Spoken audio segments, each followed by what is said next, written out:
Good afternoon and welcome to the regular meeting of Vesuvius Town Council, Monday, March 3rd, 2014, 2:00 p.m. in Council Chambers.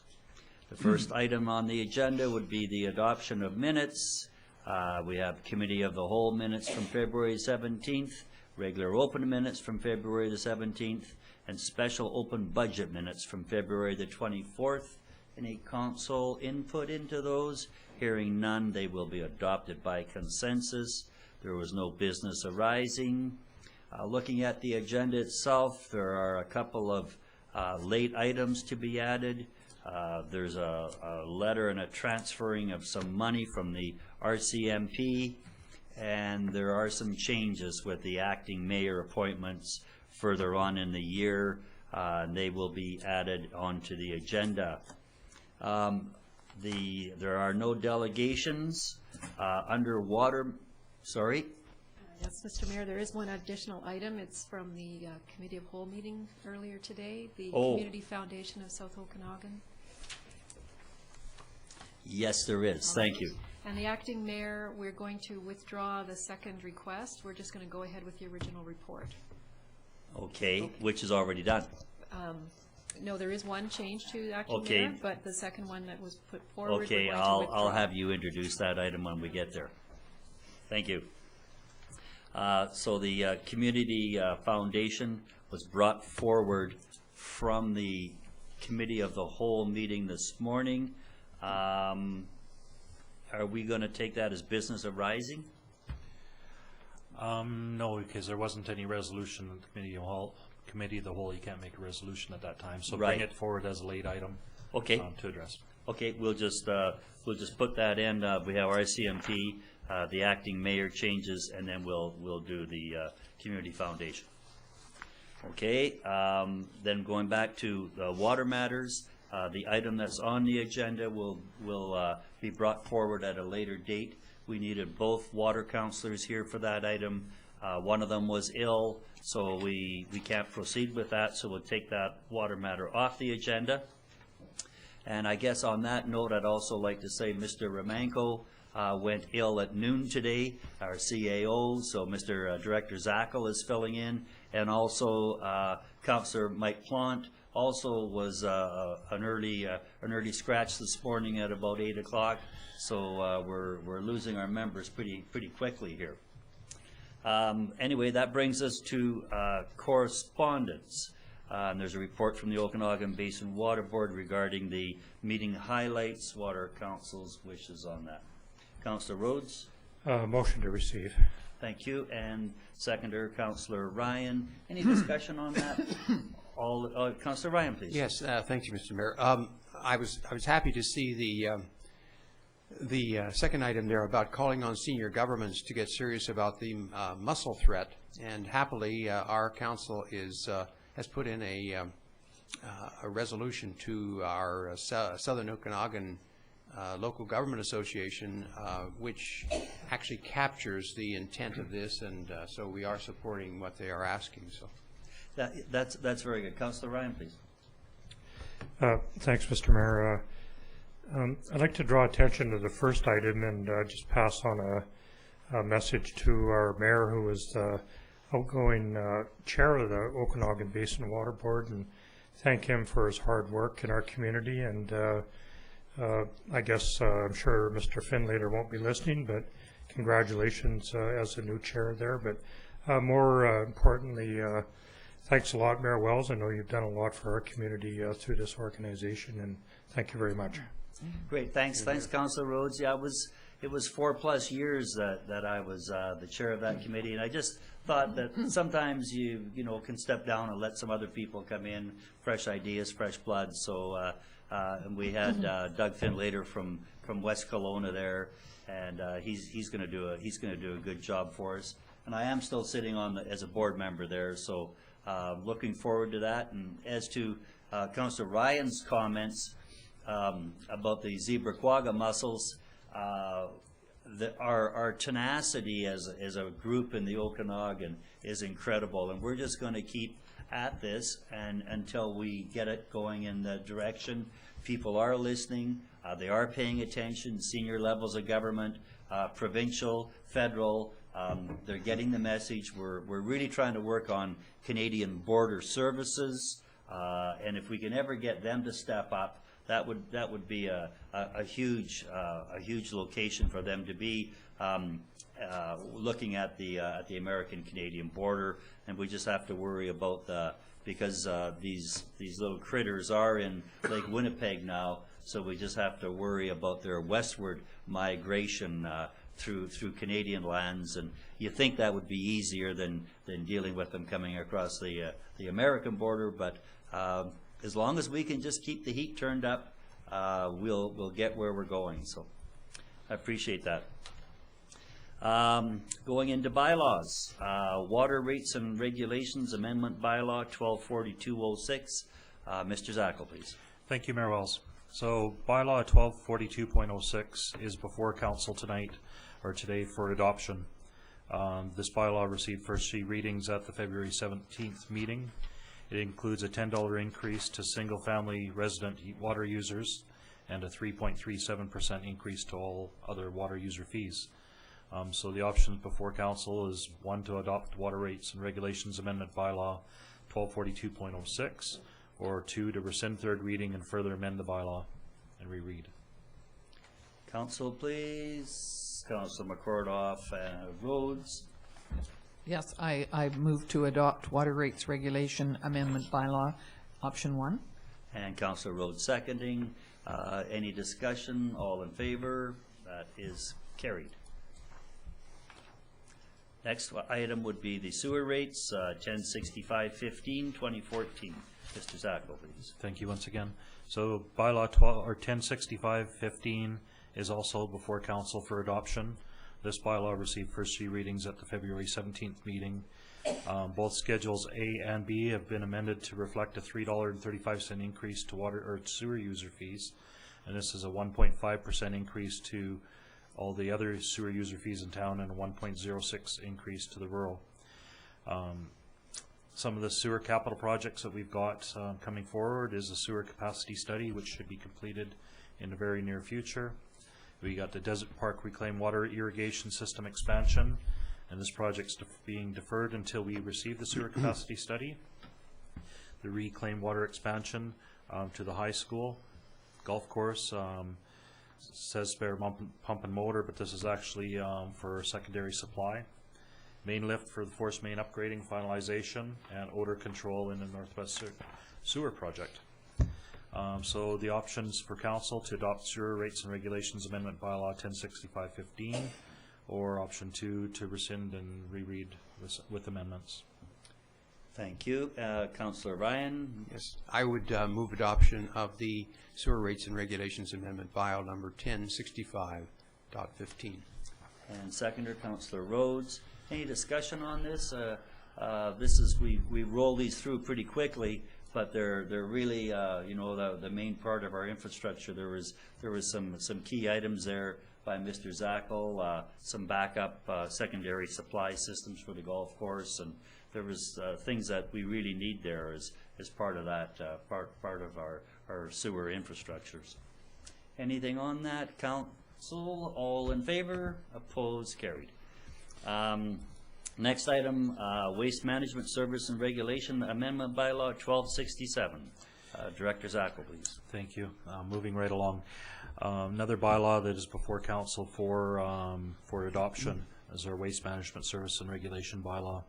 We have two changes in this bylaw. The first one being the garbage recycling collection, and this is the rate is increased to $122 to offset the increased costs of garbage and recycling collection contracts, and landfill tipping fees being increased to $82 per ton, with the minimum charge remaining the same at $5. So this one is option 1, to adopt Waste Management Service and Regulations Amendment Bylaw 126706, or options 2, to rescind third reading and further amend the bylaw, or option 3, to not make any changes to the existing bylaw 126705 at this time. So the recommendation is option 1. Thank you. And we'll go to Councillor Rhodes on that. I just in case he doesn't mention it, This was proposed as $92 per ton, and Councillor Rhodes thought that was a little high. It was quite an excessive jump, so he brought forward the $82 per ton number, and that's what we're dealing with now. So Councillor Rhodes on that bylaw, please. Well, I think I'll remain silent on that, other than to move to adopt the Waste Management Services and Regulations Amendment Bylaw 1267.06, 2014.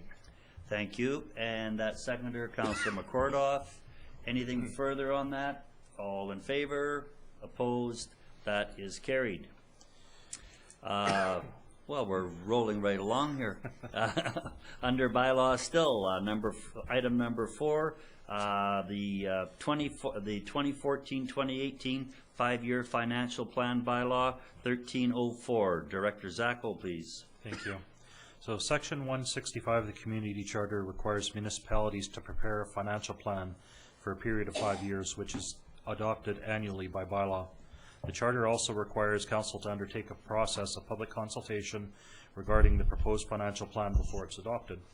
At a special open meeting of Council on February 11th, 2014, Council reviewed the budget information and provided direction to staff.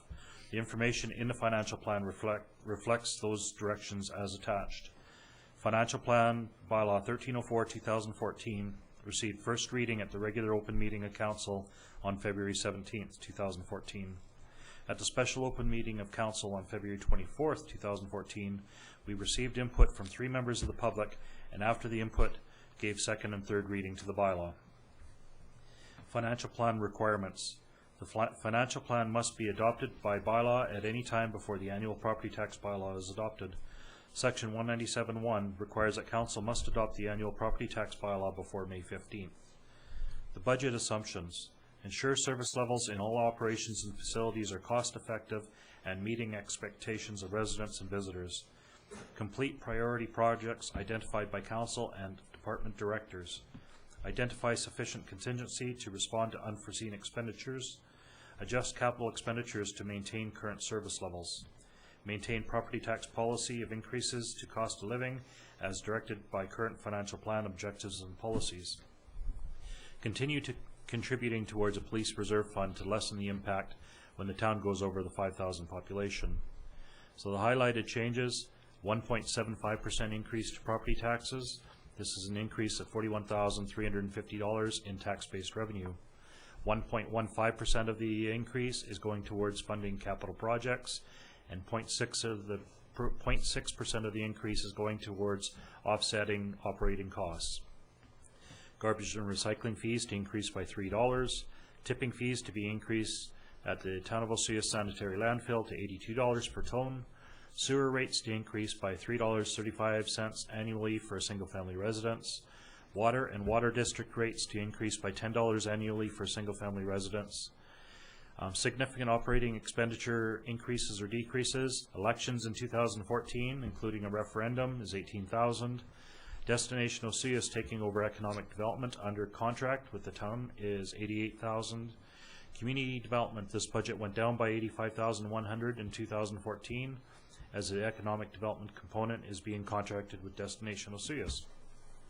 Development services, this budget went down by $36,100, mostly due to the reduction of 1 staff member in the department. Landfill, budget went up by $31,600 in 2014. Main reason for the increase is due to a new contracted landfill attendant to assist with the MMBC recycling education and source separation at the Oswego Sanitary Landfill, and increases in contracts with the CPI and TCPI. Community services, other expenses decreased by $24,000, mainly due to the restructuring of adult programs.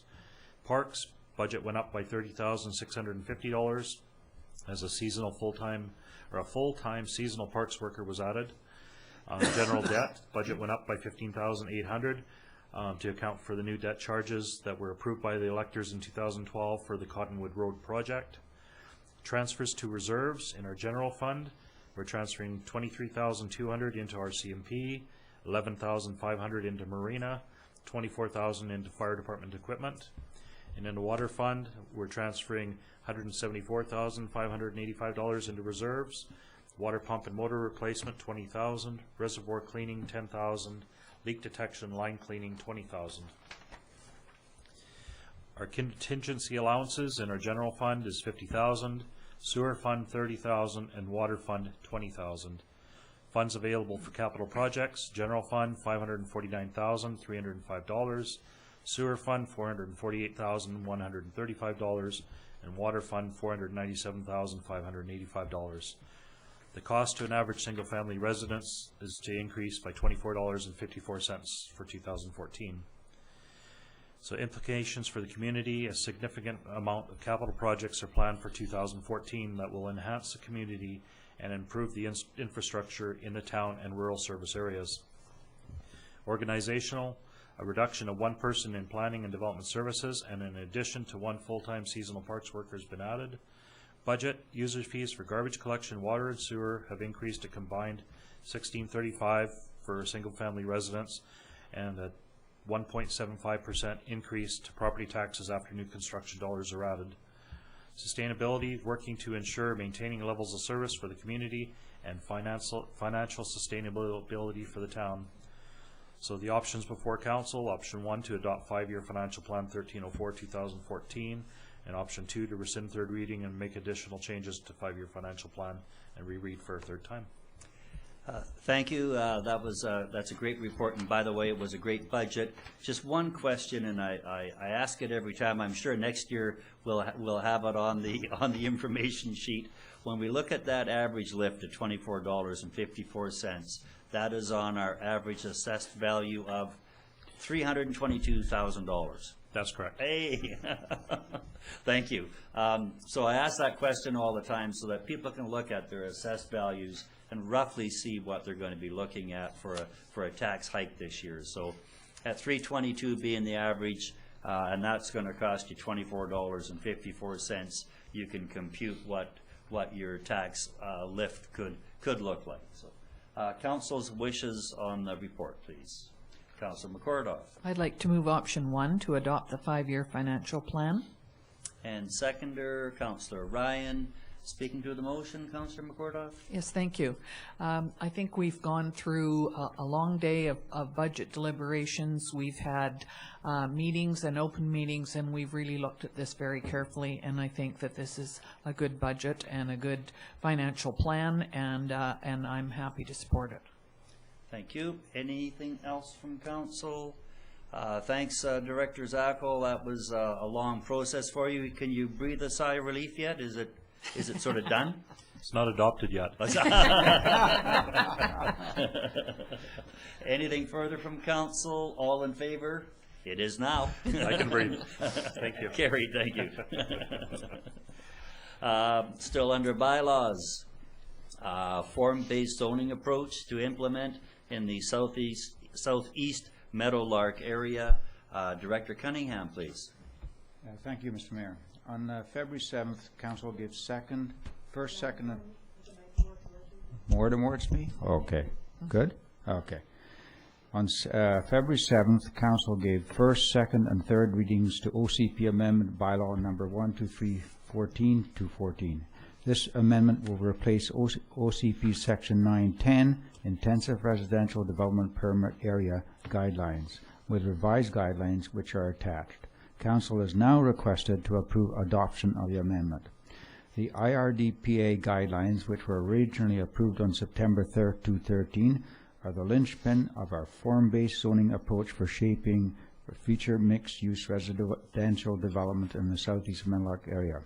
Other components of the approach also approved by Council but which do not require revising are an overall design concept attached to the southeast Meadowlark area plan, envisioning how the area could develop, and a new IRD zone attached to our zoning bylaw permitting varied low-rise, medium-density housing types, including interspaced affordable units.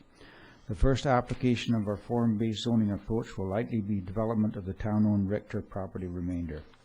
In reviewing the IRDPA guidelines, it was found necessary to strengthen some of the language on affordable housing to ensure that they are treated equally with market housing, and to generally streamline other language for simplicity, clarity, and consistency. Though these revisions are quite numerous, they are of a housekeeping nature and do not change the intent of the guidelines, so another public hearing was not required.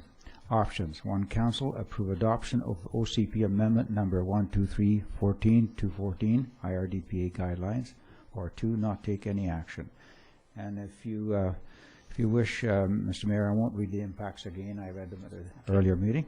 Recommendations: staff recommends option number 1.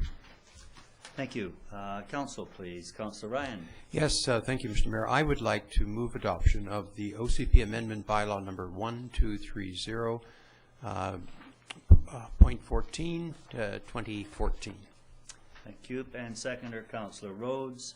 Any discussion on that? Again, this has been a bit of a long process and a lot of work, and I think it's going to provide a really unique atmosphere and area when we get that southeast Meadowlark area going. It's going to have multiple uses within the same area, a real integrated look to it, and an integrated input into that area. So, Director Cunningham. Yeah, this is quite an innovative approach for BC. It's very common in the United States and in some other places of Canada. So this is quite an incredible challenge for us, but I think it's going to be very well worth our while in terms of the quality of product that will be produced. And I will be going out with expressions of interest within the next month to 6 weeks to interested developers who want to take on the challenge of developing our Richter property remainder with quality housing and including some affordable housing units. So that will be coming out in a month, 6 weeks time, and we want to generate a lot of interest and enthusiasm about what we're trying to do there. Great. I think Council would be very, very interested and intrigued by what we can do with this also. Right. Thank you. Council input into any council input? Yeah, Councillor Ryan, please. Yes, well, I'd just like to congratulate Mr. Cunningham particularly about the work that's been done on this. A lot of it was done in-house, and they chose some very capable architects to design all sorts of housing forms that can be used in that. And I think it's going to become a very desirable neighborhood when it's built. Thank you. Anything else? All in favor? Opposed? That has been adopted. The last bylaw item, number 6, the emergency plan bylaw. Director Zackel, please. Thank you, Mayor Wells. So before Council is Emergency Program Bylaw 1246. The Provincial Emergency Program Act requires that all local governments to establish and maintain emergency management organization to develop and implement emergency plans and other preparedness, response and recovery measures for emergencies and disasters, and must establish and maintain an emergency management organization with responsibility for the whole of the municipality. Council gave 3 readings to Emergency Program Bylaw number 1246, 2014 on February 17th. This bylaw is now being presented for adoption. After adoption, it will be important for the Executive Committee to meet prior to the May runoff and July-September fire seasons. Council appointed Councillor McCordoff to this committee and its representative. Implications for community: new updated independent emergency program bylaw. Organizationally, Director of Corporate Services formally fulfilling the role of emergency program coordinator. Budget, there's no impact. Significant dates, there's nothing to report. Sustainability, an emergency program specifically for the town of Oswego with an emergency executive committee to deal with risks specific to Oswego will ensure planning, preparedness, and readiness if or when an emergency or disaster strikes. So the options before Council: option 1, that the emergency program bylaw 1246 2014 be adopted. Option 2, that emergency program 1246 2014 be returned to staff for amending. And option 3, that emergency program bylaw 1246 2014 be abandoned. And staff's recommending option 1. Council, please. Councillor McCordoff. I would move option 1, that it be adopted. And seconder, Councillor Rhodes. Any input into this? Councillor Ryan. Yes, thank you, Mr. Mayor. I just had a question. I know that it in 4.1 of the bylaw, it says that I think it's 4.1, no, sorry, it's 3.1. It talks about the administration and the Emergency Executive Committee and its composition, and it says that there are other people than those mentioned here as council may determine, and I wonder when we might do that, or I'm thinking it talks about functional department heads, for example, and I assume that the fire chief is a functional department head. But I was just curious about, you know, some of the optional people that could be there, and whether they are contemplated, or if so, when. From what I understand in discussions with Ms. Van Bienen, is that depending on the emergency type preparedness, so the situations, we'd be pulling in those resources. As an example, the fire chief is probably one that will always be included in the discussions, but Ministry of Forests, as an example, for preparedness for wildfires, would be dealing with that one-off, where on the flooding, we'd probably have different members of our community that would be part of that process. So they're not necessarily needed to be named here. However, they would be included in there. Okay. And I think in that bigger picture, in that next level up, I think there are some regular meetings, you know, that could be even yearly, just to make sure that everybody is up to date on that. I'm not sure of the frequency, but I know there are some meetings out there, and I see Corporal Beta here. He probably takes part in some of that meetings and input also. So. Yeah, absolutely. Okay, anything further? All in favor? Opposed? That is carried.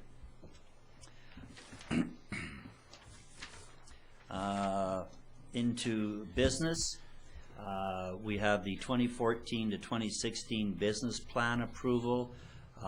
This is a three-year rolling program, so that we can see what's on our list of things that need to be done, and it is adjustable, it is correctable as we change and review our needs. Director Zackel, please. Thank you, Mayor Wells. So before council is the business plan for 2014 to 2016. Annually, the Town of Vesuvius business plan is updated to maintain a 3-year operating window. The overview of the business plan provides overall vision, mission, and goals based on 9 key results areas for the organization, identifies key priorities, continually updated as developed, provide a 3-year rolling plan for directors, projects, priorities, and investments, includes the core service activities, discretionary services approved by council, and special projects that achieve goals in key result areas, developed through individual and joint strategic sessions with council and directors. Ideally, the business plan takes direction from other strategic plans such as the Integrated Community Sustainability Plan, Official Community Plan, 5-year Capital Operational Plan, Financial Plan Objectives and Policies, and other planning documents. Projects and activities are identified with a target date for completion based on our best guess of amount of time to complete. However, all projects are subject to uncontrollable factors, changes in priorities, new directions, and new opportunities. The plan is approved by council with the understanding that these projects will move ahead based on capacity of individuals and departments, the allocation of resources, and the administration's ability to respond. New items to be added must go through approval of council to recognize the reallocation of resources. Business plan identifies the financial resources committed from the budgeting process. The CAO and directors will provide council with quarterly updates on projects.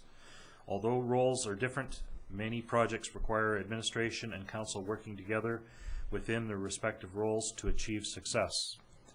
Business plan is approved by council prior to budget. Community has a 3-year public operating plan that assists in providing town operating and transparency. Organizationally, business plan assists in informing all staff about the work that we are undertaking and planning to undertake. Budget. The budget is formulated from activities identified in the business plan. Sustainability. Business plan takes direction from the Integrated Community Sustainability Plan. The options before council. Council passes a resolution accepting the 2014 to 16 business plan as presented. Option 2, council passes a resolution accepting the 2014 to 16 business plan with noted changes. Council passes a resolution not to accept the business plan. And administration is recommending option 1. Having a business plan increases public transparency and assists with the overall organization, effectiveness, and efficiency. Thank you, Director Zackel. Councilor Rhodes, please. Thank you, Mr. Mayor. I'd like to move option 1, that we pass a resolution accepting the 2014 to 16 business plan as presented. And seconder, Councilor McCordoff. Any information on that, Councilor Rhodes? Well, no information really. I'd just like to comment on the value that this has as a working and living document for all of us. So often people get carried away and think that these things are just guidelines for staff and how they move forward, but really it's quite a valuable tool that we scrutinize on an annual basis as a member of council, and I've always found it very not only understandable but very valuable as a tool to see what we're doing in our community and how we're spending our money and when we spend it. So just a quick comment on it. Thank you for that. And it was interesting. I'm dealing with a citizen right now and wanting to know when their road is going to get upgraded. So I'm able to go in there and look and actually see the year that it's targeted for. Not necessarily that that's a guarantee, but it's certainly an indication of when we're looking at it in the budget. Now there could be reasons why it either got bumped back or probably political reasons why it would get bumped forward. If people were coming out with petitions or coming towards council and wanting to get some work done. But they are there, and it's great to be able to go and look at it, and it has a dollar value beside it also. So sometimes, from my perspective, if I'm dealing with the public, and I happen to go, well, that's a $430,000 upgrade. Well, then people sort of get an idea of the importance of it, and we have to come up with that kind of money. So it is very, very valuable for everybody involved with it. Anything further from council? All in favor? Opposed? That is carried. And the next item, I'm absolutely excited about this one. This is the Bayview 36th Avenue Storm Sewer Project tender. So this has gone to tender, and there's just everything about it is great other than the title of it, because it's 36th Avenue, which really isn't this part of it, and it's Bayview, which is the outfall end of this. But the effect it's going to have to the town is that we're not going to, council isn't going to have to get phone calls about the highway puddling in front of Mutts on Main, and in front of Campo Marina Restaurant, and there's one other area over there that comes into play, and out Solana Key. So those are all stormwater collection areas. One of them has, as far as I'm concerned, Mutts on Main has a very, very big safety factor because it is on the highway. People swerve to avoid it. We've been trying to deal with it through the Highways Department. We thought that it should be cost sharing, and in my mind it should be cost sharing. However, they have a different opinion on that, and we didn't get them to step up to the plate for cost sharing. So the town is picking up all the costs for that, and it's going to go into a stormwater collector system that is going to go into a storm scepter. And the storm scepters are relatively new. I think the first one we experienced here was at Watermark Hotel, and they remove all the street hydrocarbons and any of the petroleum products from that water. There's a screen filtering process at the top of them. So they're very accepted North America wide as removing highway hydrocarbons before that water goes into, for example, a dry well or anything like that. So we are going to be moving the water, and it's a big breakthrough. We actually get a lot of phone calls over some of our stormwater areas. We've spent a lot of money on them. Down at the bottom of 74th and 85th, one of our low points, I know people are aware that we've done a lot of work down there, a lot of expensive work down there to solve those problems, and this is another check mark and tick off for our projects moving ahead. So, Mr. Zackel, please, after all that. Sorry about that. Thank you, Mayor Wells. So this tender that's being brought before council right now is actually phase 1 of 2 phases. So phase 1 needs to be done first to get this done. That's why it's called Bayview 36th Avenue Storm Project at a budget of $250,000. There were a total 6 bids that were received, with the lowest bid being H&M Excavating at $133,536.90, including the contingency and GST. True Consulting has reviewed the tender packages and has confirmed that H&M Excavating was the lowest bidder, and the tender is under our 2014 budget figure by approximately $32,000. So implications for our community: improvements to the storm system in these immediate areas, but also other areas including Main Street and Lakeshore Drive. Organizationally, no changes. Budget: projects are targeted to be under budget. Significant dates starting as soon as weather permits. Sustainability: improvement to the town's infrastructure. Recommendations: to award the Bayview 36 Storm Sewer Project to H&M Excavating in the amount of $133,536.90. And option 2 is to not construct at this time. So recommendation is option 1. Thank you. Councillor Rhodes, please. Thank you, Mr. Mayor. I'll make a motion based on the wording in option number 1. Thank you. And Councillor Ryan as seconder. Councillor Rhodes? Just a couple of, thank you, just a couple of quick comments to point out the obvious in the report, that this is coming in under budget.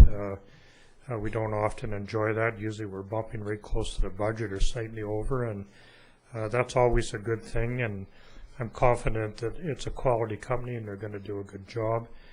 And additionally, I'd like to comment on the Mutts on Main situation as well, and I know I'll repeat a couple of things that Mayor Wells brought up, but just to focus on that, there is a large section of Main Street, which is actually a provincial highway, that kind of, I'm going to use the term flood, large collection of water that sits there for long periods of time. And not only is it a nuisance, but it's also a safety hazard for folks that are walking along the sidewalk, and certainly during those freeze thaw periods that we have, it does freeze and becomes quite nasty along the sidewalk. And as we talked about this over, some of our deliberations with this, I felt it'd be important to really emphasize the fact that because it does impact our residents, we are stepping forward and paying for this part of the project. But just one other comment: we're not done with the Highways Department yet. We've requested of our staff to check into the possibility of forcing them to participate in the cost of this. We just felt that there was more of an urgency to get the work done and deal with that afterwards. Any positive feedback money-wise from the province, if they should choose to participate, will spread that gap between the budget amount and what we're actually paying to have this done. So just wanted to bring that up and point it out. Thank you, Councillor Rhodes. Councillor McCordock. Yes, thank you. I was just looking at the 6 tenders that we received, and very nicely, the first one, which was H&M Excavating, is from Penticton. The other, and there was another one from Penticton, and the other 4 were from outside. Now, we're really quite keen on shopping locally, if we can, and of the 6 tenders, that's the closest locally. So I'm happy to support awarding this to a local company, H&M Excavating. Thank you. Mr. Zackel, could you this is gas tax funding also, isn't it? A portion of this project is being funded through the RDOS, through the gas tax program. Another portion of this is being funded through our storm drainage DCC funds that we collect, and the balance is coming from Community Works Fund money, so another form of gas tax funding that goes towards providing either cleaner air, cleaner water, those type of benefits for the communities. So.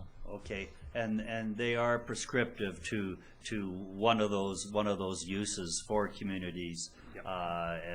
Environmental would have a big part of that. So if someone's wondering why this had priority, sometimes our funding is directed funding. So, anything further from Councillor Ryan? Yes, thanks, Mr. Mayor.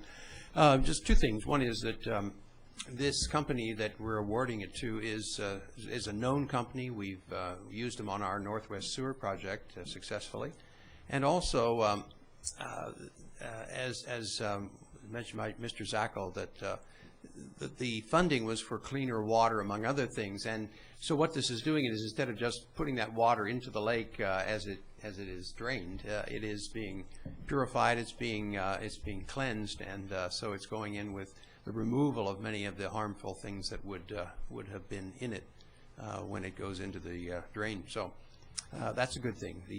We're protecting it. We've been in a process of trying to do this on all the outflows that go into the lake, and I think we're just about there with these.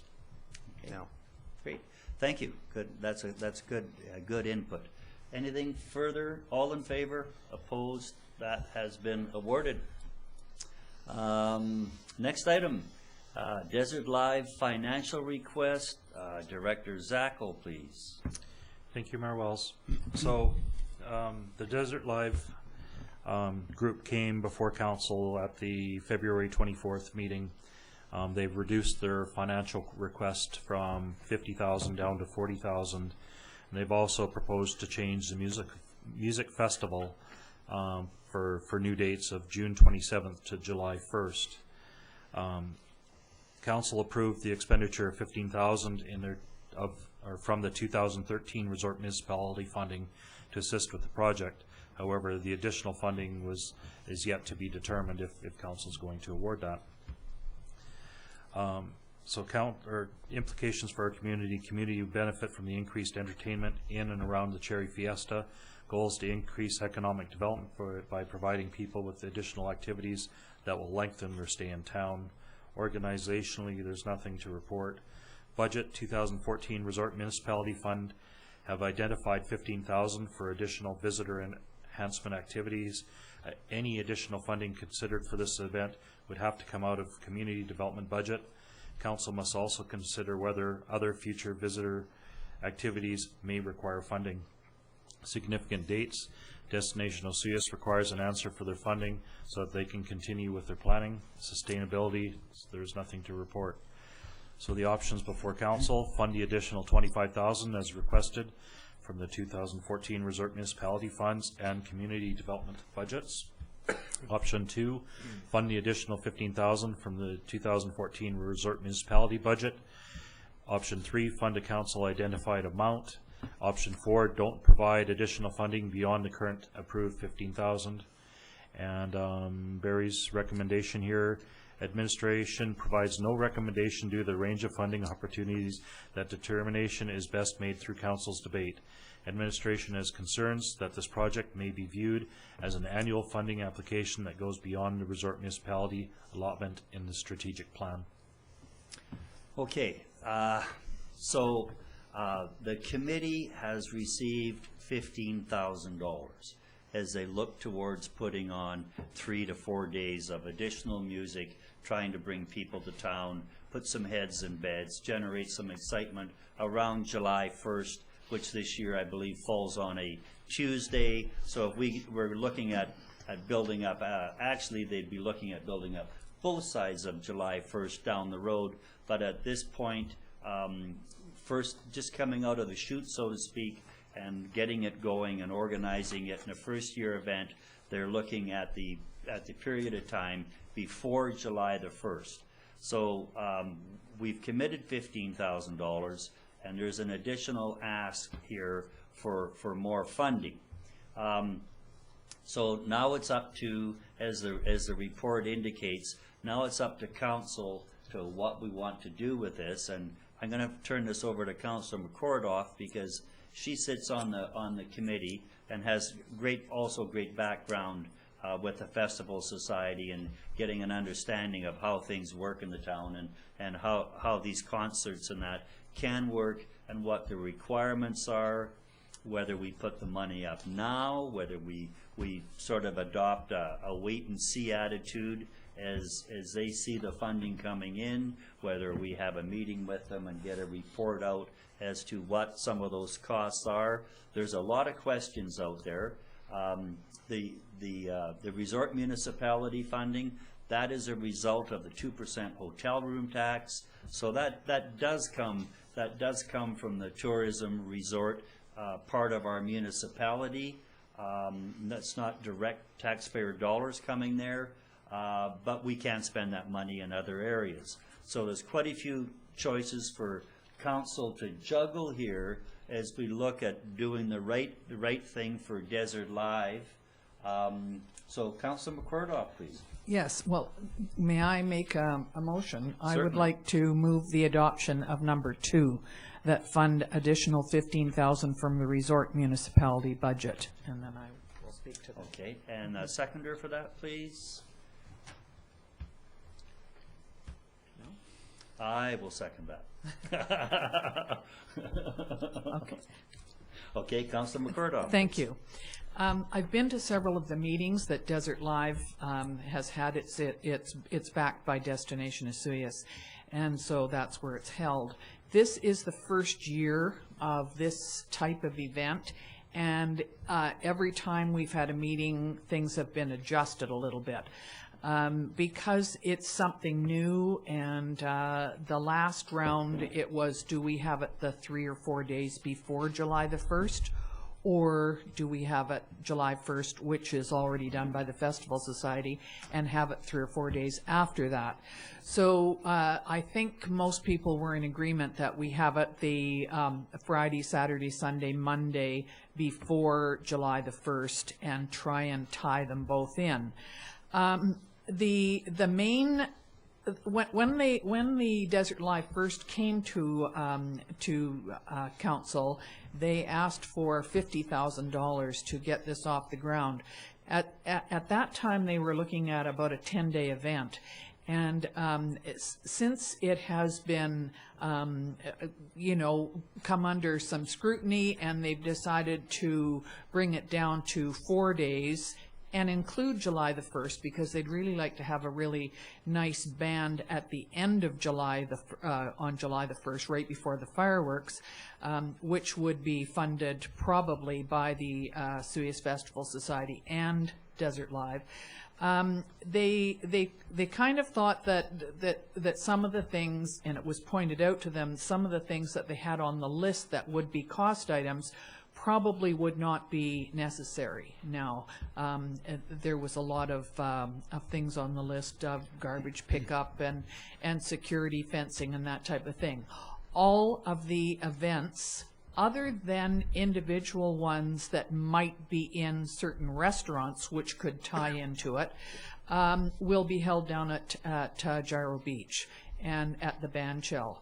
So the main thing that I think that they need from this is my thinking, that they need the money for now is to pay for bands and concerts, and they're trying to have as many as possible, and also to provide money for Concept Audio, which is the group that comes down and sets up the speakers and that type of thing. That has been booked for July the 1st already. July the 1st from the Festival Society has been pretty well set up, as it's the 66th annual, so they're kind of used to this. I think, to my mind, giving them a little bit more money to make sure that this event succeeds in the first year with the bands and the concept audio and the anything else that might have to be done, increased security, would probably allow this to succeed well enough that next year it would be easier to get some funding from outside. So I think that it would be a good idea for town council to approve the extra 15 in order to get this thing working well for this year. Councillor Rhodes. Thank you, Mr. Mayor. I apologize in advance because I'm not exactly sure how to deal with this, whether I want to be combative or offer a friendly amendment. I know they're both vastly opposed, and I think I got kind of a sense about how this is going, but I am in favor of option number 1, and that would be to add the $25,000 request to bring it up to a total of $40,000. And my reasoning behind it is, you know, not only am I a big music fan, I'm also a lover of these downtown, you know, these down-home type events. And I've been able to, over the years, see the value that's added to our community, not only from a monetary point of view by increasing, you know, occupancy in hotels and motels and people eating in our restaurants and all those other wonderful things that happen. There's also a spirit that's created with these types of events that not only makes you feel good when they're happening, but they also provide you with lots of insight and good feeling about future events when they eventually become, you know, an annual thing. And the key thing that really got me, because I was conflicted, and I know it's a lot of money, but, you know, we were pitched by a couple of young members in our community at our last meeting. 2 members, one of them, you know, a fairly high-profile business owner in town. And, you know, when you see local young people, you know, so passionate and feeling good about this kind of thing, it's so important that we support, you know, what they're trying to achieve in our community. And, you know, I just, you know, I sat there and I listened to their words, but it was more their enthusiasm and their insight that made me feel so good about what they were doing. And, you know, it was only 2 of them that came here, but there is a fairly strong group behind them of local people and that kind of thing. And, you know, looking towards the future, I just think we really have something here that needs to get off the ground in a very positive way. I think we can afford it. It's going to be a good thing, and it has value added, not only from a monetary point of view, but from a, you know, a good, healthy spirit in our community and that type of thing. So I'm going to leave it at that. I don't know how the motion's going to go. I guess I would be speaking against the current motion, but certainly willing to offer a friendly amendment to it if it goes that way. Okay, would you accept that bump from 15,000 to 25,000? Would you accept that as an amendment? I don't think I'm comfortable with it. I think I would rather leave it at 15. Okay, okay. Councillor Ryan, please. Yes, thank you, Mr. Mayor. I'd just like to ask a question of our corporate officer, if I may, and because I'd like to propose either a tabling of this for the next meeting or deferral, and I think that that would take precedence, but could I get a little clarification on that? You wish to take the whole matter? Put the matter off for till the next meeting. I think you have to vote on the motion on the floor. And then I thought that had precedence over an existing motion, that it was a motion to a table or a motion to defer. It has precedence, non-debatable. So if you want to make that motion to table. So I would so move that we table this for the next meeting in order to receive a more current budget on the needs of the reduced length. Okay. All in favor? There has to be a seconder, I guess. Oh, sorry, seconder. Yes, it does. Councillor Rhodes, seconding. All in favor? Opposed? Motion is defeated. Councillor McCord. May I speak to that? The reason that I am not in favor of that, Councillor Ryan, is that I know that the group, Desert Live, is fairly pressed for time. They, at the last meeting, they were going to go out and ask some of the local stakeholders and businesses to see whether they could get any kind of response or commitment for some money. As a matter of fact, 3 of the local businesses, young people, were tempted to go together to kind of make a donation for this. I think, based on what we know about July the 1st and entertainment, a lot of it has been already booked, that they probably need to know this within the next week, how much money they've got in order to make sure that they can get some bands booked. So I think I wouldn't like to see it left until the next meeting. And that was my position also, was that time frame. I've attended a couple of meetings, although Councillor McCordoff is the regular. There is a time frame there, and when we look at this, we've asked people for many years to see if we can get something additional happening to the town in the summertime. And we go out there and recruit volunteers, and here we've got this great volunteer board, and I think we just sort of have to fund them. And to me, it just comes down to the amount, and I'm sure to you also, Councillor Ryan, to the amount. And then we're aware of this time frame. That's why I wasn't interested in the motion to postpone. I just want to go back and make sure that, I know council has it right, but I certainly want to make sure that the people on TV that are watching, or the press, gets it, that the money coming here is the result of the 2% hotel room tax, which is voted on and applied and collected by the hotel motel operators. They get that money, and that's roughly, I believe last year, about $285,000. That's a fair whack of money, and they get to spend that on promotion for the town of Vesuvius and getting people to come here. The town of Vesuvius is a resort community. There's only 14 of them in BC, and we also get matching funds. So if there's $285,000 coming into this fund for the hotel motel operators, the town of Vesuvius gets $285,000 at our disposal to do things around town. And some of that has a capital expenditure to it, such as the marina.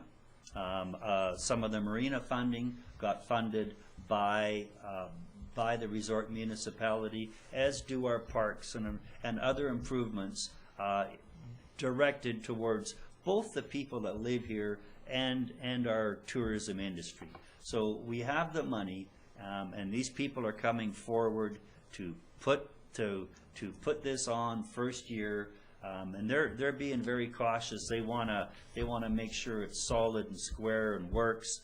So that brings us back to where we were at the amount of. They have 15 now. The ask has been reduced to 40. We have $15,000 on a resolution right now that was moved and seconded. So we can have that vote and see where we'd like to go from there. The mover did not want to accept the bump to 25,000, total 40. So we'll have to deal with that motion first. Councillor Ryan, please. Yes, thank you, Mr. Mayor. I hope that this succeeds, and I'm certainly supportive of it. But and I know that we have the 15,000 on for successive years as part of our capital program, as you suggested, and you gave a good explanation of the background there. And I would not want to give more than that additional 15,000 in this current year for this particular project.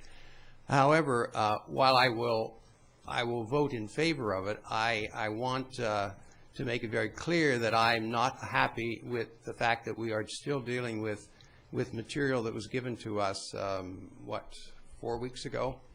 I think that the appearance that happened about a week ago or so when they came, 2 weeks ago I guess it was, should have been followed up with a revised budget and more contemporary information. So when I think of the time that we spend, with other grant and aid and other things, and the kind of the sort of documentation that we require, I think that it's a little bit careless of us to not be equally requiring better documentation for a grant of this size. And fair comment. Any further comment from council? So we would be, I'll be calling the question on the additional $15,000 coming forward. So all in favor? Opposed? Okay, that is defeated. Councilor Rhodes, you must have another. Well, gee, thanks.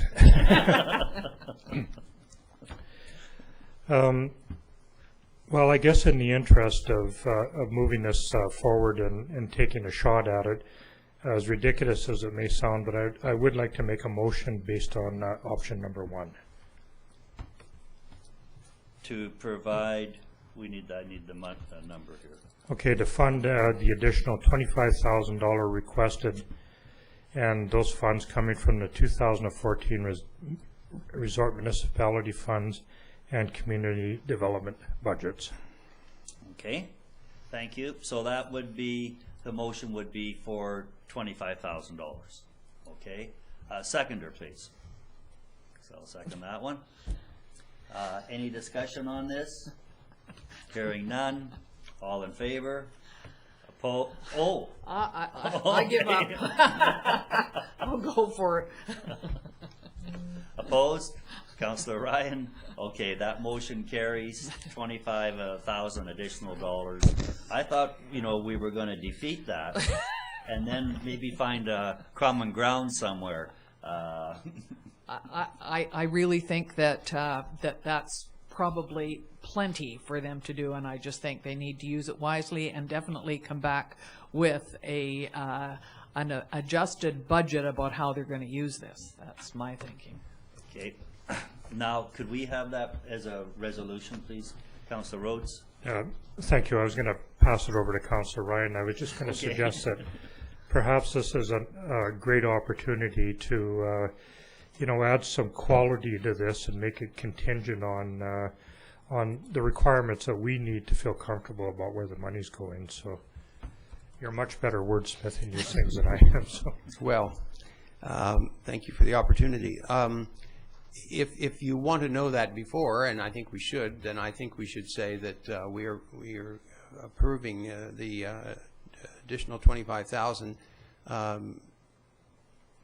don't know if we can make it contingent since we've already approved it, but that in exchange we wish to have a revised budget and an indication of other support that is either committed at this time or is intended in terms of making an application or request, and also a report following the event on with the quantitative measures. Okay.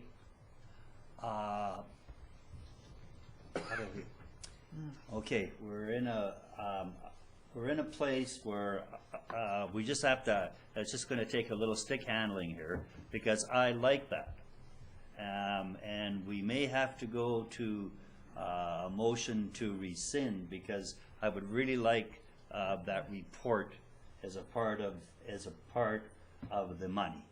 Yeah, making it contingent upon. Yeah, but I think that I would have to do a revisit at the mayor's discretion, and defeat it, remake the motion with the amendment to have Desert Live appear before town council as a part of the motion. Okay. Before or after? As a part of the motion, that they would come and make a presentation. Of the Before the results of event the or event. after the No, event? before that's part of the funding. Because that was a concern of having the funding in place to be able to commit to the entertainment that they're providing. And it's another 2 weeks out, isn't it? Yeah. I mean, having the funding withheld until they provide their budget information. That's okay. Okay. And the requirement that they must provide a report of the event and where they ended up. Okay. Financially, I think that's very important for council for even considering ascertaining any future contribution or commitment. Okay. Because that was administrative staff's concern that this was going to be an annual request of $40,000, which that would have quite an impact on other services within our organization. Right. Okay. No, I just thought that there would be an opportunity for us to meet with them before, but I see that couldn't happen. So I think we're covered off then. Okay. So, do we want another motion? Yes, we want this one that's on the table now. Councillor Ryan made? Yeah, and Okay. that seconder was Councillor Rhodes. So we have that motion from Councillor Ryan that covered the reporting. I would just say that a revised budget and indication. We'll just get the wording here correct. Okay, yeah. Sorry, we don't go down this road too often, but Revised budget and indications. it's important that we get it right.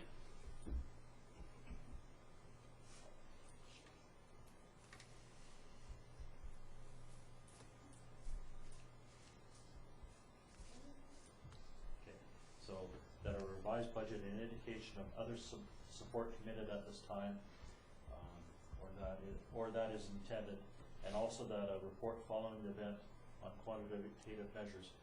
I would say a report following the event on the success and finances. Right. Okay. Councillor Rhodes? I wonder if I could just offer a time frame on that, say 45 to 60 days afterwards, so that so that we don't carry it on indefinitely afterwards. Also a report he received following the event, no later than 30 days. Okay. I think that's reasonable. You should be able to get all of your information in by then. Because it's still going to take a couple weeks before it gets to council after Certainly. that 30 days. Sure. Yep.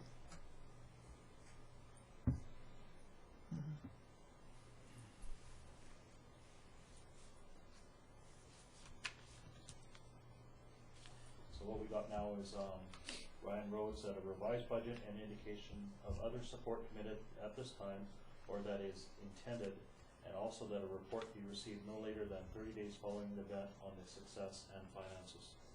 Okay, I think I'll call the question pretty quickly. Any council input? All in favor? Opposed? Carried. Okay, thank you. Sorry for the little raucous road we went down there.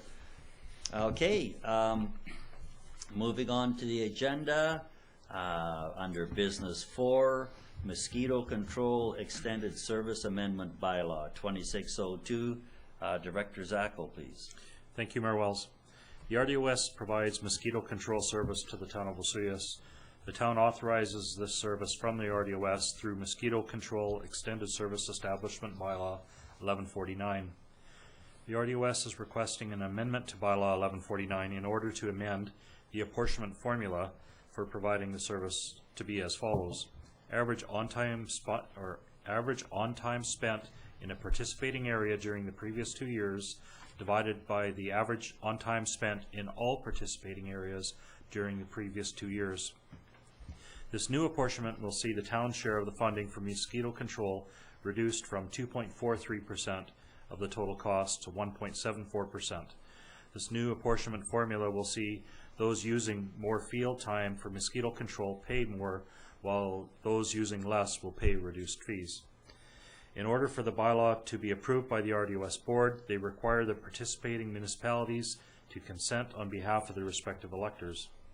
Implications: community, continuation of the mosquito control in Osoyoos, reducing the risk of West Nile, organizationally none, budget, reduction in total fees paid for mosquito control, significant dates, none, sustainability, ensuring limited exposure to West Nile virus to all residents and visitors.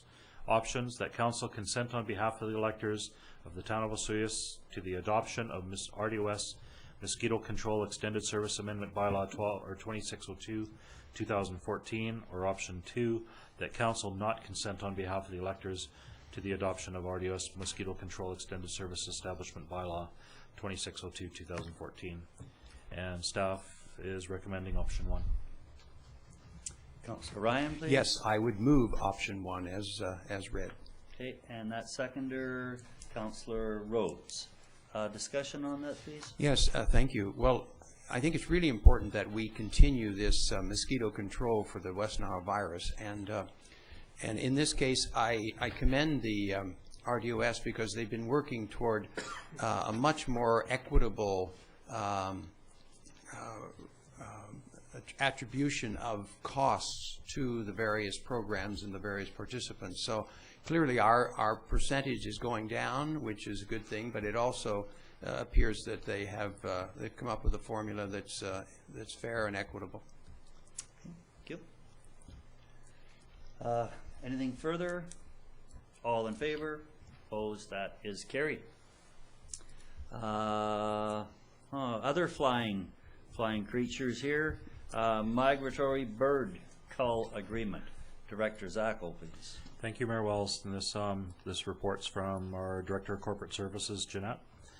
The town of Osoyoos received a migratory bird damage or danger permit from Environment Canada from the period of January 13th to December 31st, 2014. Dale Vidlich and Alfred Cull were named nominees or hunters under the permit. Environment Canada has increased the number of geese that can be killed each week from 10 to 15 over last year's permit. In 2013, Alfred Cull provided the lowest cost to the town to carry out the cull of the birds under the permit. An agreement was entered into with Mr. Cull from October to the end of December. Unfortunately, due to the timing of the permit and agreement, Mr. Cull was only able to take care of 10 adult geese in 2013. It's hoped that the permit in place, or with the permit in place earlier this year, that more birds can be dealt with. The ultimate goal is to discourage the birds from nesting and returning to Osoyoos. The permit allows for the elimination of geese at the golf course, airport, and desert park. Mr. Cull will be responsible for making arrangements with the golf course and desert park leases before he enters onto the properties to conduct the hunt. He is also prohibited under the permit to use decoys or blinds, and he is unable to keep or sell the birds. The South Okanagan Rehabilitation Center for Owls, or SORCO, in Oliver has agreed to accept the birds to be used as food for the birds of prey at their center. Council will note that there is no insurance requirement in the agreement. The cost for Mr. Cull to carry insurance, if he is able to obtain it as a specialized insurance, would be expensive, and that no doubt would be charged back to the town in his total fees. Staff spoke with MIA, and they advised that the town can forgo the insurance coverage if it wishes and assume the liability on its own. Since Mr. Cull is a seasoned hunter, the risk is low, and therefore is being suggested that Council agree to assume the liability in this regard. Council agreed to assume the liability risk in 2013 agreement with Mr. Cull, and there were no issues in this regard. The agreement covers the cost of $30 per bird to be paid to Mr. Cull and an amount of 52 cents per kilometer mileage to be paid to him to deliver the birds to Sorco and Oliver, which is approximately 30 kilometers away. Community, reduction in geese to allow more enjoyment of public spaces. Organizationally, monitoring of the agreement. Budget dependent on the number of geese culled. Significant dates must be completed prior to December 31st, 2014. Sustainability, reduction of geese will assist in improved lake water quality.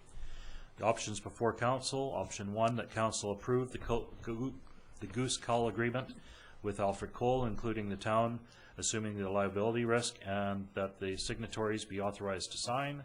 Option 2, that the agreement be amended and returned to council. Option 3, that council not enter into an agreement with Alfred Cull. And staff is recommending option 1. Council, please. Councilor Rhodes. Thank you, Mr. Mayor. I'd like to make an option based on, or pardon me, a motion based on the wording in option number 1. Thank you. And seconder, Councilor McCordoff. Any discussion on this?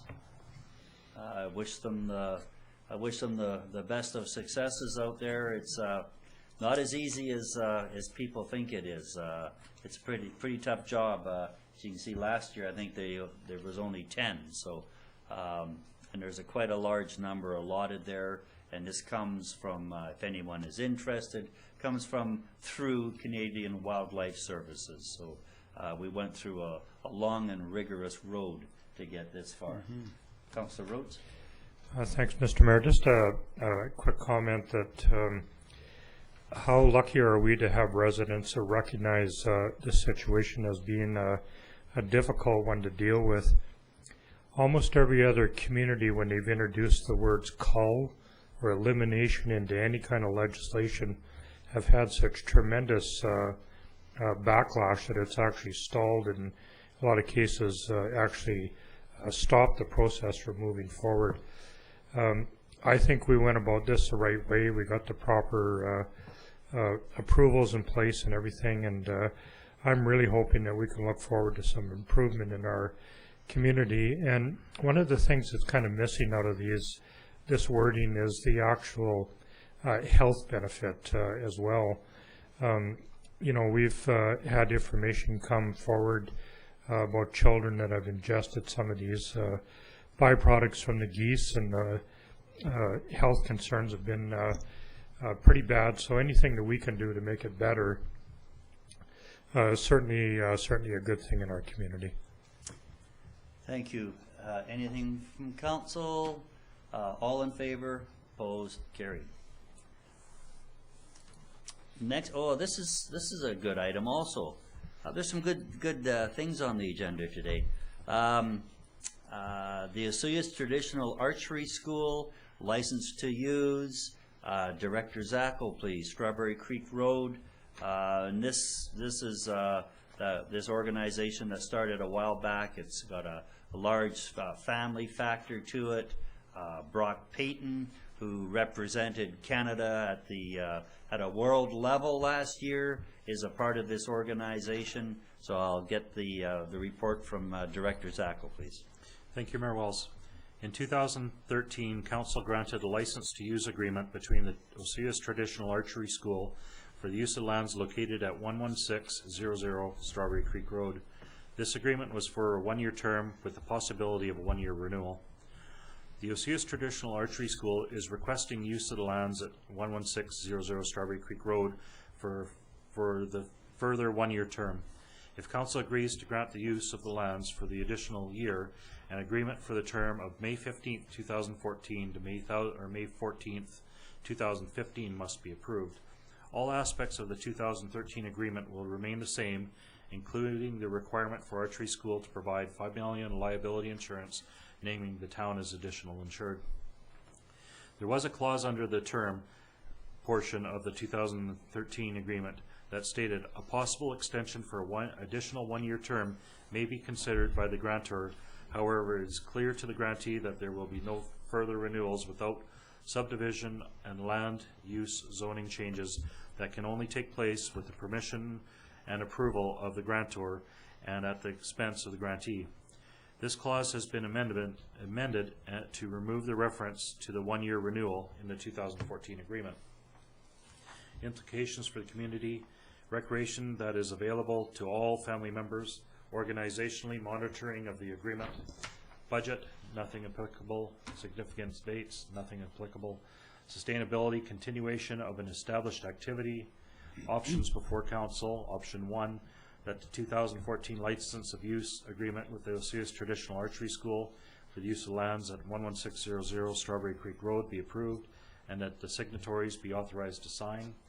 Option 2, that the 2014 license to use agreement be returned to staff for modification. Option 3, that the Osceola Traditional Archery School request for the use of lands at 11600 Strawberry Creek Road be denied.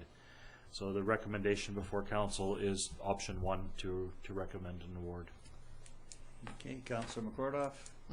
I would move option 1, that the 2014 license to use agreement with the Osceola Traditional Archery School for use of the lands at 11600 Strawberry Creek Road be approved and the signatories be authorized to sign. And Councillor Ryan seconding that. Any input? Councillor McCordoff. I have spoken to some of the people, thank you, Mayor Wells.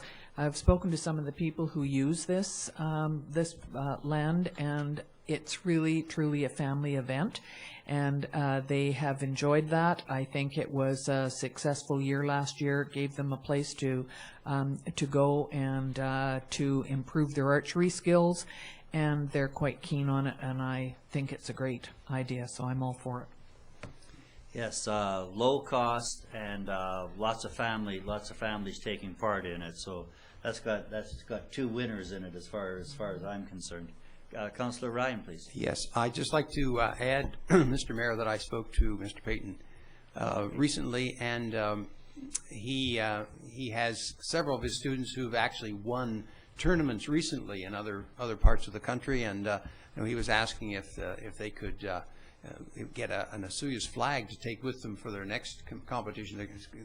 Two of these students are going to the nationals, so it's very exciting, and so I'm happy that we're going to continue to allow them to use this.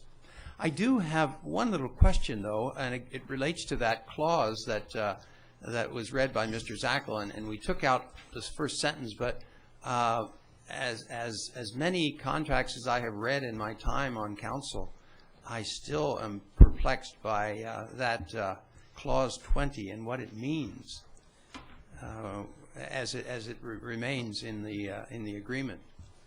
There will be no further renewals without subdivision and land use zoning changes that can only take place with the permission and approval of the grantor and the expense of the grantee.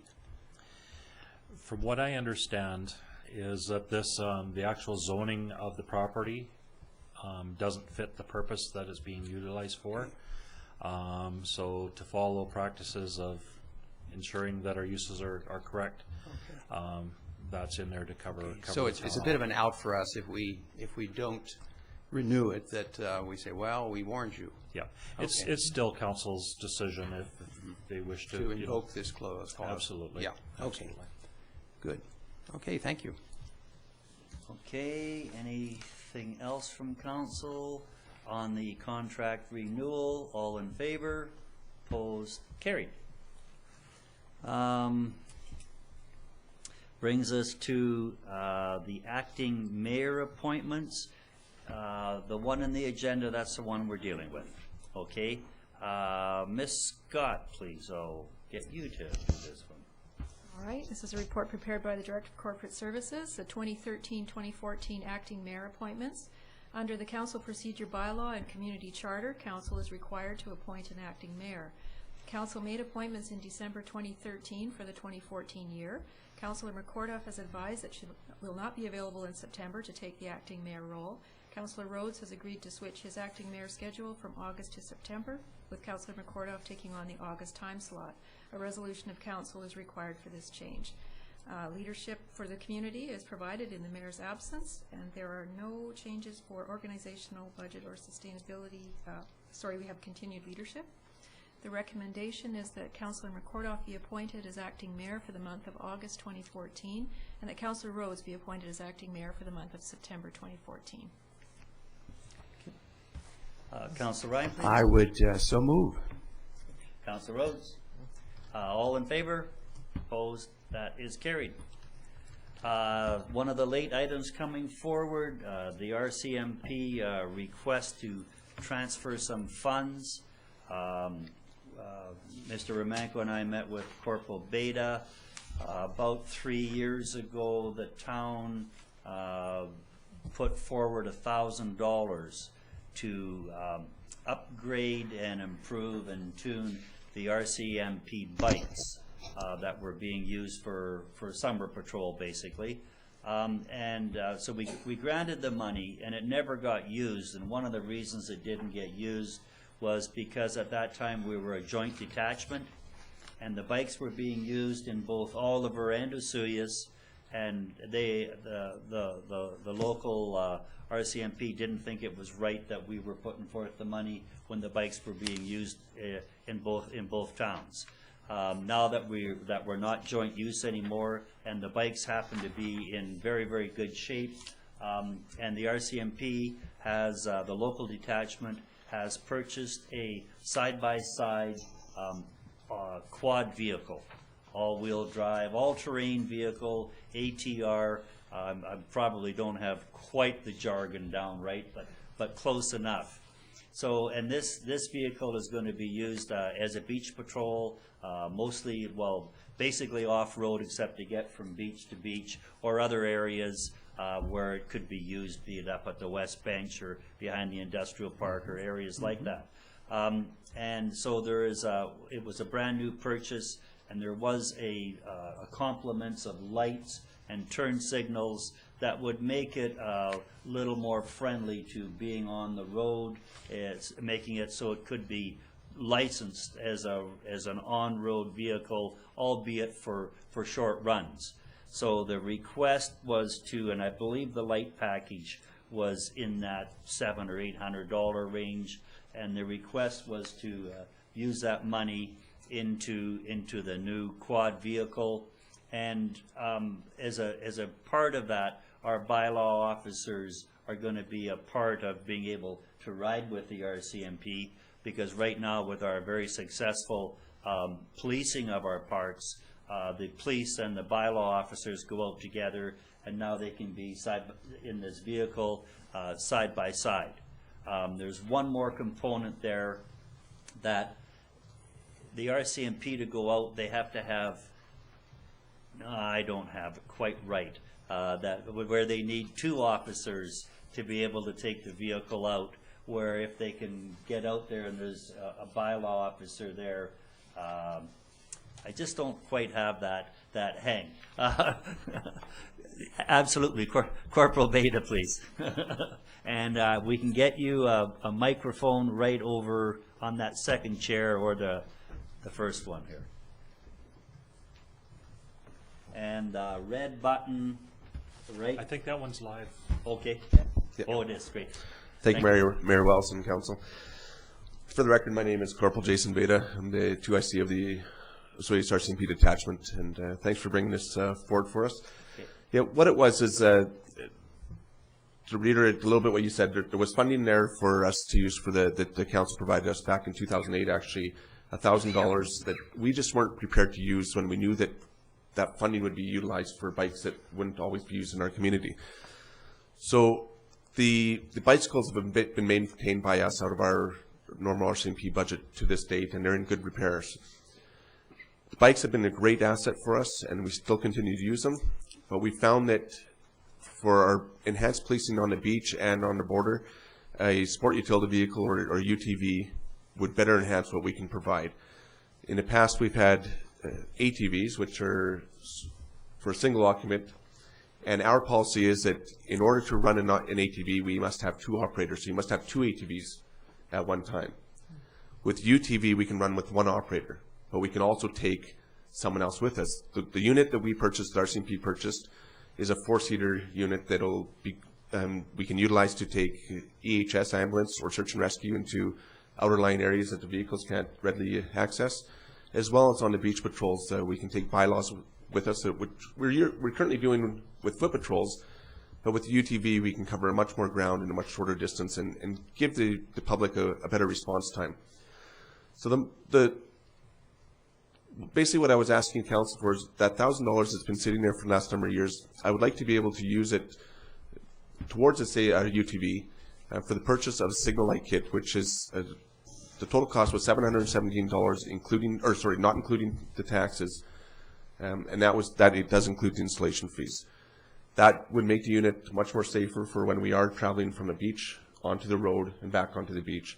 I think we need to promote safety, you know, in vehicles that we're driving, and I just was hoping the council can assist us in that matter. Great. Thank you very much, and thanks for the presentation. Thank you.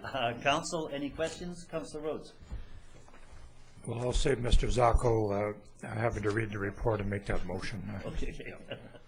Thank you. And Councilor McCordoff, any further input from council? All in favor? Great. That's passed. Happy RVing. What are we doing? Okay. We're doing something with vehicles anyway. So what color is it? It's yellow. Yellow. Bright yellow? It's a bright yellow. That was the cheapest color we can get. Okay. Responsible. Oh, okay.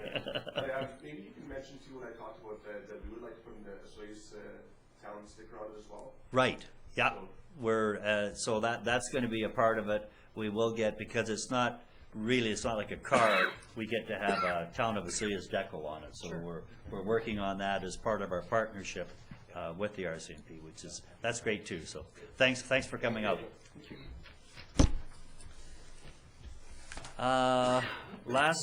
Last item, which was also an addition, Community Foundation, South Okanagan, Smokamine. I'll give Director Zacco a break, and I'll read this one. This is a new, not a new organization in town. I talked about it earlier today at the Committee of the Whole meeting. Some people may have picked it up there, but it's quite a unique approach to funding in the town. It's been in existence in Penticton for 30 plus years, maybe 40 years. And basically what it is people that are donating money, charitable and otherwise, donating money to the betterment of the town. They put it in a bank, in an account, and it's a managed account, managed investment account. And what they do is they spend the interest only. So your capital is growing year by year. Of course, as your capital grows, your interest dividend grows, and that money comes back into the town.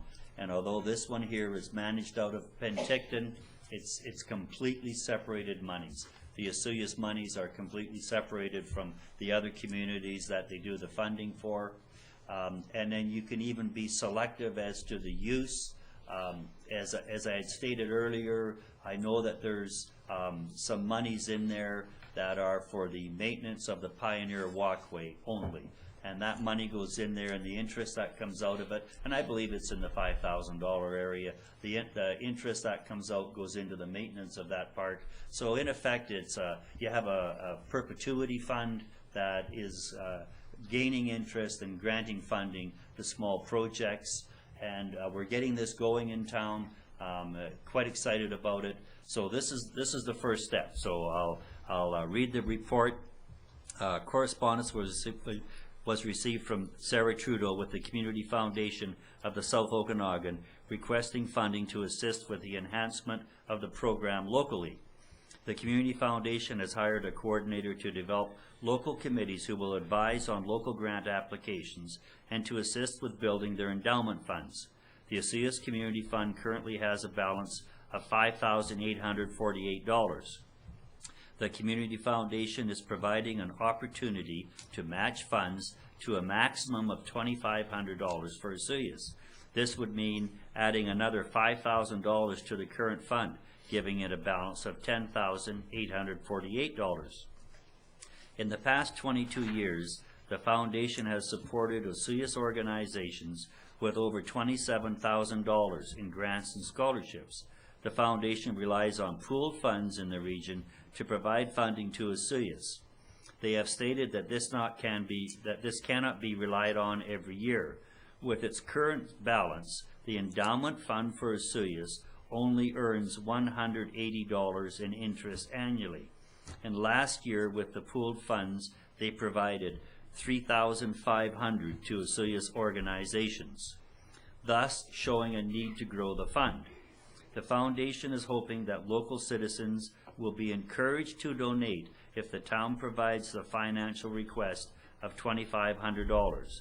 No deadline was provided in the correspondence.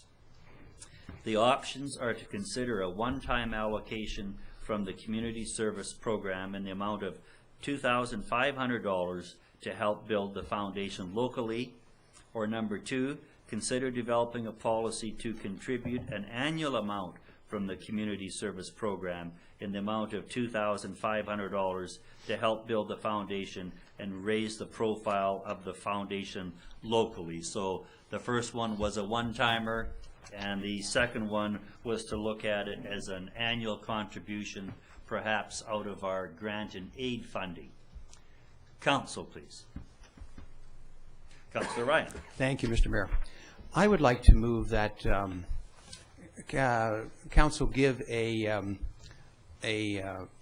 grant of $2,500 in this year to help the foundation, and that we invite the community to match or to exceed this contribution so that we can achieve perhaps $12,500 or more for the Asuyas fund at the community foundation. Thank you. And that seconder, Councilor McCordoff. Speaking to it, Councilor Ryan. Yes, thank you. Yeah, I think this is a good start. It's a wonderful thing, and as you pointed out, Mr. Mayor, we've been receiving grants in the community, various groups, far in excess of what has been produced by the existing amount in the Asuyas Foundation, or the Asuyas fund at the foundation. And I think that we have a good example in our museum, which started its own endowment fund some time ago, and I think they have in excess of $10,000. And much of it came from an initial group of honorary members or founding members. So I think this is a good start. I know we talked earlier today about what we would do in the future, and I certainly see the future as being something where we would continue to do this, but I think we need to talk a little more about it and perhaps develop a policy on it. But certainly I intend to contribute personally to this endeavor, and I certainly urge everyone to, as I say, collectively to meet or exceed the amount that the town is giving. Great. Thank you very much, Councilor McCordoff. Yes, thank you. Further to our discussion this morning, it was suggested that perhaps the Community Foundation of the South Okanagan would come down to Asuyas at a wine and cheese or some event, and they would be happy to explain things in more detail.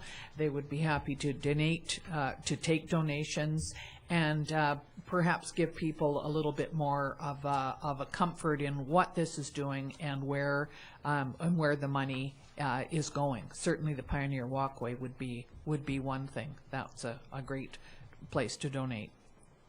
Thank you, Councilor McCordoff. Councilor Rose, please. Thank you, Mr. Mayor. So I'm really in favor of the motion, and I love the idea, but I'd like to maybe just get an explanation or some clarity on the source of the funding.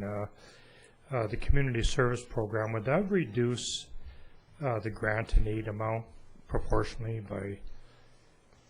I'm just wondering, I'd like some clarity on it. I have to emphasize I really like the idea, but you know. Well, Director Davis isn't here right now, and he's called it community service funding. That comes out of his budget, not out of the grant and aid budget. Okay. So it's going to have to come from one of his programs or services that he's providing. Okay. So just further to that, would he reduce, I guess, the approved budget that we have in some way? And I'm not sure how that works, and I'd like some clarity on it. He wouldn't reduce the approved budget in any form or fashion. He's going to be probably utilizing one of his accounts to pay those funds from, be it special events or under the grants. That's not under the community services portfolio, so it's. I'm searching for something here. I'm sorry. I just have to ask again. Would it reduce another? Well, maybe I should get clarity on it later, because I actually am really in favor of this. I want to make sure, and I know you probably can't answer it, that we're not robbing Peter to pay Paul sort of thing. I'd hate to see another program have their funding reduced to support this at that time. And yeah, there's nothing mentioned in Gerald's report that it would affect any other services that the Community Services Department is providing at this time. So I'd be under the assumption, based on his report, that all services would continue and nothing would be impacted because of Council's decision at this point in time. However, there is that possibility. Well, the only consideration is if Gerald hasn't taken it from his accounts and he's implying or inferring that it is coming from community services grants, then the grant pool would be reduced, if that's Council's intent. Or the amount remaining would be reduced. Well, I guess more specifically, and I know it's only $2,500, but let's say we had a program that was relying on some funding, say a muffin program for, something that was important in the community. I'd hate to see the benefit of that program being reduced to support this endowment, and I'm just wondering if that would be possible to clarify that first. We would have to defer this motion and get those answers for you, basically. I would, I think I'm comfortable that Director Davis wouldn't be cutting something like that for here. And, we are doubling our money, putting in $2,500 and getting a $5,000 deposit. And if that's the case, Councillor Rhodes, we'll revisit and take it back. I think for the $2,500, I'm sure he's pairing somewhere. Something's being paired, but he has as the director of community Sonora Center and Community Services, he has a fairly large budget. I'm sure that he's taken that $2,500 from somewhere there that he has a little bit of discretionary funding with. Councilor McCordoff? Thank you. I do recall Director Davis saying this morning there wasn't a rush on this, that there was not a time limit on this donation or funding, that the Community Foundation had not said they needed the money by a certain date. So I'm wondering if that gives us a little bit more flexibility to answer these questions. Absolutely. Yeah. Absolutely. Okay, Councilor Rhodes. Well, I apologize to Council. I know it's only $2,500, but sometimes with some programs, $2,500 is the beginning and end of all things in a project. And I'd just like to be reassured, and I'm not being critical. I just would like a clearer understanding of it, and if it's good and the explanation is great, then I'm all in favor of it. And so I guess I would like to make a motion within that motion to defer for a couple of weeks and get that information. That would be the only fair way for Council to get that information. Yes, yeah. So if we make it to defer, it needs a date. March 17th. If it's appropriate, to the next meeting then. Okay. Okay. All in favor? Opposed? Carried. Next item up under, any notice of motion coming forward? Hearing none. Going into item K, reports. General Sun Bowl Arena payroll accounts. Cash requirements to March the 3rd. General account, $182,253.18. Sun Bowl Arena in the amount of $3,358.78. Payroll accounts for information received, $62,820.46. Any council input on that? They will be adopted by consensus. CAO report, Mr. Romanko is home in bed. Councilor's report, Councilor Plant, he's home in bed. Councilor Rhodes, please. You should be. Thank you, Mr. Mayor. I think And Councilor Rhodes is heading there. I'm going to defer, and I think I've talked myself out, so thanks anyway. Councilor McCordoff, please. Thank you. Just a couple of things that I wanted to talk about today. One, I was at the Okanagan Regional Library Board, which is in Kelowna, which I am a member of, and we had the AGM last week, the annual general meeting, and we have a new chair of the board, and her name is Catherine Lord, and she's from Vernon. Another that I want to talk about is the Healthy Living Fair, which is at the Penticton Convention Center this Saturday, March the 8th, and it is from 9 o'clock until 4 o'clock. From what I've seen, I saw it on Asuyas Daily News and Oliver Daily News and a few other places.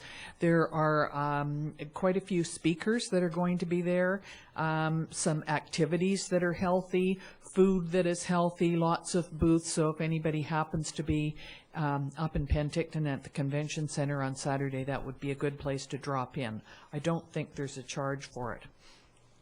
On Wednesday this week, March the 5th, the Asuyas Festival Society is having the annual general meeting where new board of directors is going to be elected. And the Festival Society puts on 3 main events a year: Easter Extravaganza, July 1st Cherry Fiesta, and Christmas Light Up. So they're quite large events. They take a fair amount of organizing, and the Festival Society, of which I'm a member, is always looking for interested people to come out and be part of if you're good at decorating floats or running parades or helping with the cherry pit spit or dressing up as a chicken or a bunny, we would welcome your participation. So, and it can be as much or as little as you want. So that is at 7 o'clock on March the 5th, and it's at the Sonora Center.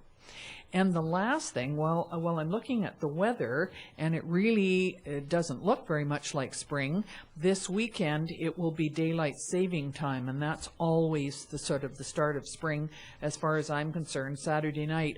And the best thing about it is that my car has a clock in it, and I never did change the clock from when we went off daylight saving back in November. So as of Sunday, my clock will be in the right, that show the right time. So that's a positive. Thank you. Thanks, Councilor McCordoff.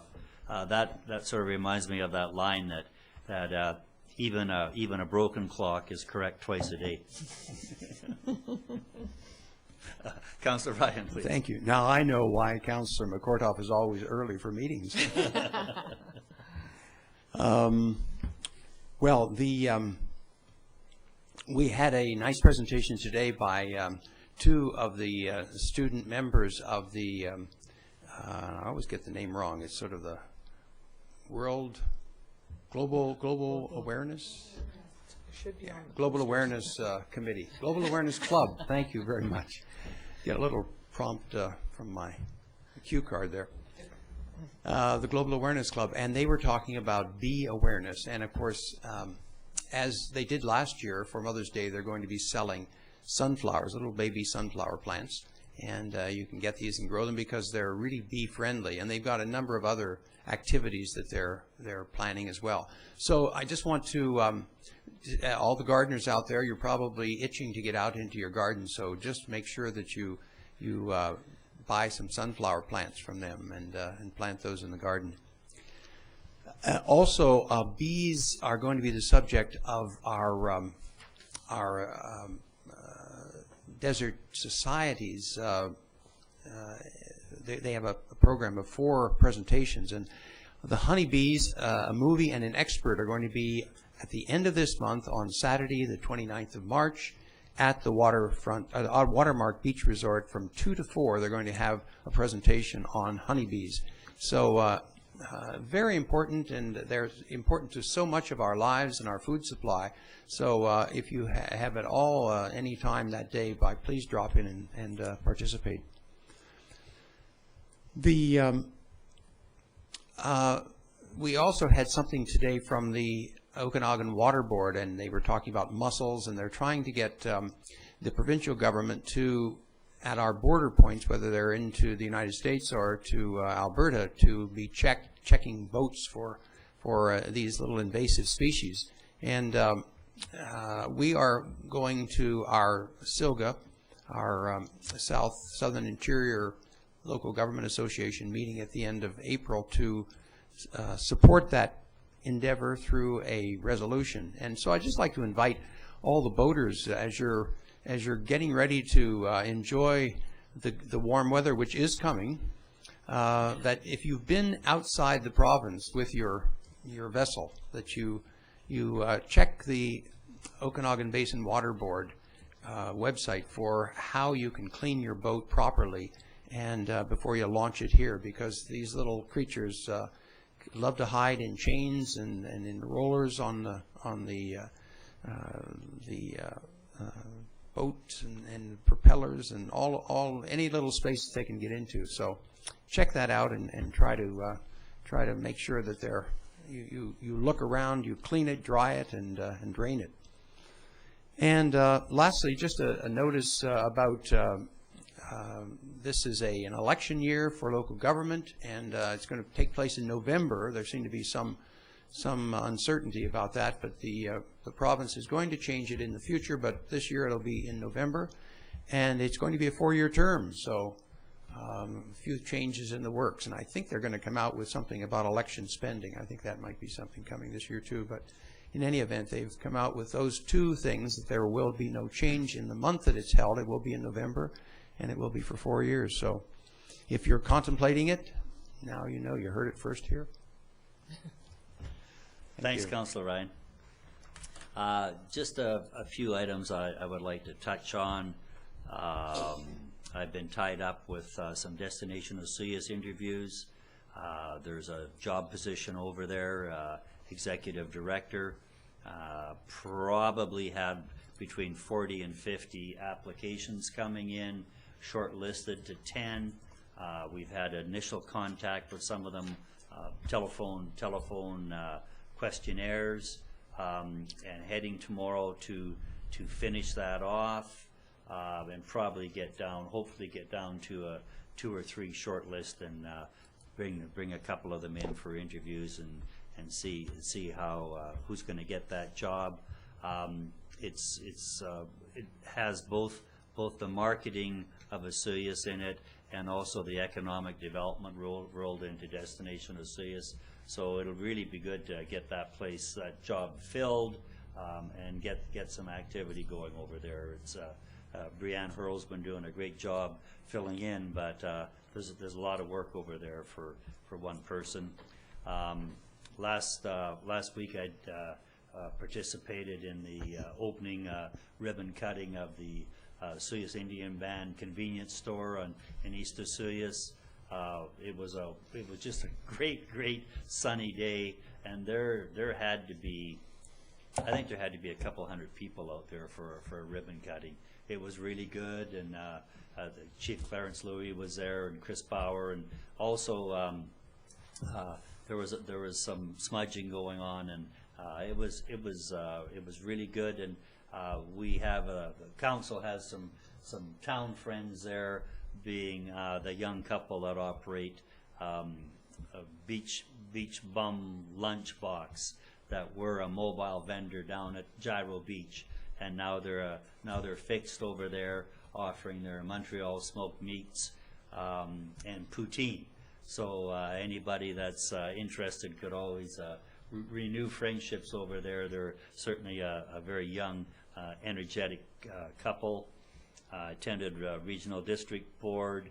On the 24th, we had a public hearing on the budget, and of course we had our regular watchdog, Sia Mercelli, coming out to ask some questions of the budget, and some other people also attended to ask budget questions. I am sitting in on this foundation of the South Okanagan Smokamine, the one we talked about earlier, just helping them get going. There's 4 people from town on it, and we will be coming forward, and if people are interested, we'll really try to get you some information, because the foundation is really sound. You know, when you're spending the interest and banking the principal, it's got to be a very positive for the town and for fundraising. I'd just like to mention that Casey Brower works at Sonora Center, also manages the Osea Secondary School Rattlers boys basketball team, and that's basically a pretty busy job for him right now, and he's got a sidekick driver, Brian Holgate, and they've taken the kids, I know, a couple weeks back, maybe 3 weeks back. They attended a tournament over in, I'm going to say, Cranbrook, Kimberley for sure, maybe Cranbrook. That's a long haul on winter roads in a small bus with a dozen or so students. I don't know if my psyche would be able to handle that anymore. And last weekend they had a chance working through some. I think it was a sort of a backdoor approach of working into some finals, and they went up to Kamloops and didn't make the cut, but had some great games up there. I think they lost to Karamias. They had it all, and it was, you know, in the last minute and a half or something like that. There was a 3-pointer made and a 3-pointer missed, and all of a sudden you went from being on the top to being on the bottom, and that happens in sports. But I'd just like to offer thanks to both Casey and Brian Holgate for that volunteer in the town. That's again, that's what makes small towns worth living in. And I think that's enough. I'll call that a report and entertain a motion to adjourn. Councillor Rhodes, McCordoff, all in favor?